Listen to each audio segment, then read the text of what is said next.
കർത്താവായ ദൈവത്തിൻ്റെ നാമം വാഴ്ത്തപ്പെടുമാറാകട്ടെ. വീണ്ടും ഒരുമിച്ച് കർത്താവിൻ്റെ സന്നിധിയിൽ കടന്നു വരുവാൻ സ്വർഗീയ പിതാവാ ദൈവം വലിയ അവസരങ്ങൾ ദൈവം ഒരുക്കി തന്ന കൃപകൾക്കായി ദൈവത്തെ സ്തുതിക്കുന്നു. ദൈവത്തെ മഹത്വപ്പെടുത്തിയാണ് ഈ വീഡിയോയിലൂടെ ഈ ദൈവവചനം കേൾക്കുന്ന, ഈ സന്ദേശം കേൾക്കുന്ന എല്ലാവർക്കും കർത്താവായ യേശു ക്രിസ്തുവിൻ്റെ നാമത്തിൽ സ്നേഹവന്ദനം അറിയിച്ചുകൊള്ളുന്നു.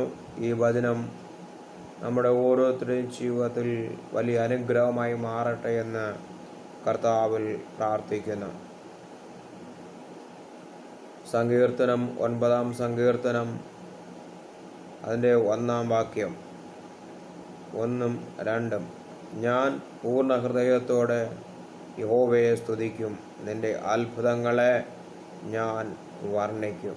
Price the Lord. ഈ വചനങ്ങൾ നമ്മൾ പഠിക്കുമ്പോൾ ദാവീദ് എഴുതിയ ഒരു സങ്കീർത്തനമാണ് ഈ സങ്കീർത്തനം. ദാവീദിൻ്റെ ജീവിതത്തിനകത്ത് വന്ന പലവിധമായ രീതിയിലുള്ളതായ കഷ്ടപ്പാടുകളും ശോധനകളും ദാവീദിൻ്റെ ജീവിതത്തിൽ കടന്നു വന്നപ്പോൾ ദാവീദ് യഹോവയായ ദൈവത്തോട് പൂർണ്ണമായി പറയുന്ന ഒരു സന്ദേശമാണ് ഈ സന്ദേശം. എന്താണ് ഇവിടെ പറയുന്നത്? ഞാൻ പൂർണ്ണ ഹൃദയത്തോടെ യഹോവയെ സ്തുതിക്കും, നിന്റെ അത്ഭുതങ്ങളെ ഒക്കെയും ഞാൻ വർണ്ണിക്കും.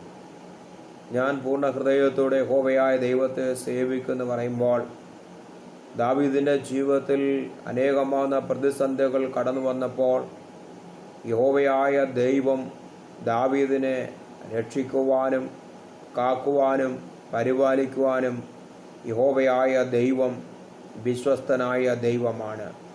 അതുകൊണ്ടാണ് ദാവീദ് പറഞ്ഞിരിക്കുന്നത്, ഞാൻ പൂർണ്ണ ഹൃദയത്തോടെ യഹോവയെ സ്തുതിക്കും. ഇന്ന് നമ്മുടെയും ജീവിതത്തിനകത്ത് ഏത് പ്രതിസന്ധികൾ കടന്നു വന്നാലും യഹോവയായ ദൈവത്തെ പൂർണ്ണ ഹൃദയത്തോടെ സ്തുതിക്കുവാനും പൂർണ്ണ ഹൃദയത്തോടെ ദൈവത്തെ മഹത്വപ്പെടുത്തുവാനുള്ളതായ കൃപ നമ്മുടെ ജീവിതത്തിൽ ഈ നാളുകളിൽ വരേണ്ടത് ഏറ്റവും ആവശ്യമാണ്. ദാവീദിൻ്റെ ജീവിതത്തിൽ പ്രശ്നങ്ങളും പ്രതിസന്ധികളും കടന്നു വരുമ്പോൾ ദാവീദിൻ്റെ ജീവിതത്തിൽ യഹോവയാ ദൈവം അനേക അത്ഭുതങ്ങൾ ചെയ്തിട്ടുണ്ട്. എന്നാൽ അതുകൊണ്ടാണ് ഇവിടെ ദാവീദ് പറയുന്നത്, യഹോവയായ ദൈവത്തിൻ്റെ അത്ഭുതത്തിൻ്റെതായ സാക്ഷ്യങ്ങൾ ഞാൻ വർണ്ണിക്കും.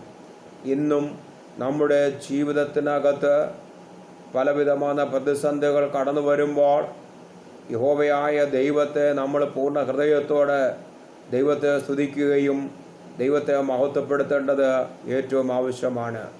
കർത്താവായ ദൈവം നമ്മുടെ ജീവിതത്തിനകത്ത് ചെറുതും വലുതും ആയ അത്ഭുതങ്ങൾ ചെയ്യുമ്പോൾ പ്രൈസ് ദി ലോർഡ്, ഹല്ലേലൂയ, അത് സന്തോഷത്തോടെ നാം ദൈവത്തെ സന്തോഷിക്കുകയും ദൈവത്തെ മഹത്വപ്പെടുത്തേണ്ടത് ഏറ്റവും ആവശ്യമാണ്.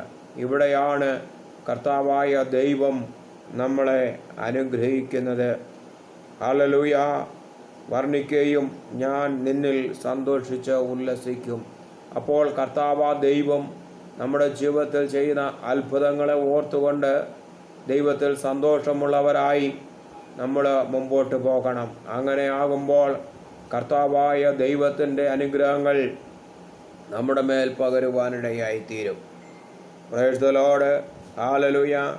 3-ാം വാക്യത്തിൽ പറയുന്നു, ഹല്ലേലൂയ, എൻ്റെ ശത്രുക്കൾ പിൻവാങ്ങിയാൽ ഇടറി വീണു, നിൻ്റെ സന്നിധിയിൽ നശിച്ചു പോകും. ഇന്നും ഹാളിൽ നമ്മൾ സന്തോഷിച്ചും ഉല്ലാസത്തോടും മുമ്പോട്ട് പോകുമ്പോൾ ദുഷ്ടനാകുന്ന പിശാച് നമ്മുടെ ജീവിതത്തിലുള്ളതായ സന്തോഷത്തെയും ഹല്ലേലൂയ കെടുത്തിക്കളയുവാൻ പല പദ്ധതികൾ നോക്കുമ്പോൾ ഇവിടെ സങ്കീർത്തനക്കാരൻ പറയുകയാണ്, എന്താണ് ഇത്? എൻ്റെ ശത്രുക്കൾ പിൻവാങ്ങിയാൽ ഇടറി വീണു, നിൻ്റെ സന്നിധിയിൽ നശിച്ചു പോകും. അപ്പോൾ കർത്താവായ ദൈവത്തിൻ്റെ സന്നിധിയിലായിരിക്കുമ്പോൾ ശത്രുക്കൾ പലതും നമുക്കെതിരെ വെല്ലുവിളിച്ചാലും യഹോവയാ ദൈവത്തിൻ്റെ സാന്നിധ്യത്തിൽ നിൽക്കുകയാണെങ്കിൽ, വിശ്വസ്തയോട് മുമ്പോട്ട് പോവുകയാണെങ്കിൽ തീർച്ചയായും ഹല്ലേലൂയ ശത്രുക്കൾ നശിക്കുവാനിടയായിത്തീരും. അതുകൊണ്ട് ഈ ദിനങ്ങളിൽ കർത്താവ് നമ്മുടെ ജീവിതത്തിൽ ചെയ്യുന്ന അത്ഭുതങ്ങളെ ഓർത്തുകൊണ്ടും അടയാളങ്ങളെ ഓർത്തുകൊണ്ടും വീര്യപ്രവൃത്തികളെ ഓർത്തുകൊണ്ട് ഈ ദിനങ്ങളിൽ മുന്നോട്ട് പോകാം. ഇവിടെ ദൈവ പൈതലേ, നീ ഏത് അവസ്ഥയിലായിക്കൊള്ളട്ടെ, എൻ്റെ കർത്താവായ ദൈവം ആലോചന പറയുകയാണ്. നിൻ്റെ ജീവിതത്തിൽ നിന്ന് നിന്നെ വിടുവിക്കുവാൻ സർവശക്തനായ ദൈവമാണ്.